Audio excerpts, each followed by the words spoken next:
अऊज़ु बिल्लाहि मिनश्शैतानिर्रजीम बिस्मिल्लाहिर्रहमानिर्रहीम शहरु रमज़ान अल्लज़ी उन्ज़िल फ़ीहिल क़ुरआन। मुहतरम नाज़रीन, अस्सलामु अलैकुम वरहमतुल्लाहि वबरकातुह। शरई मसाइल के प्रोग्राम के साथ आपके खिदमत में हाज़िर हुआ हूँ।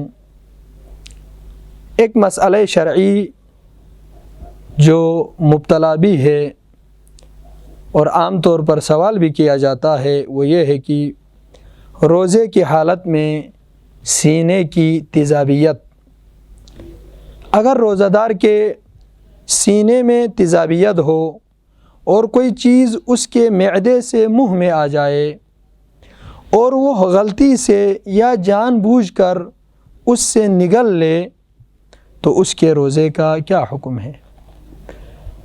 इस सवाल का जवाब देते हुए फ़ुक़हा फरमाते हैं, अगर किसी चीज़ के मुँह में आने के बाद जानबूझकर और अपने इख्तियार से निगल लें तो उसका रोज़ा बातिल हो जाएगा।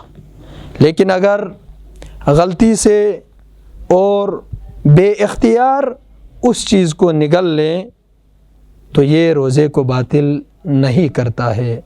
वस्सलामु अलैकुम वरहमतुल्लाहि वबरकातुहू।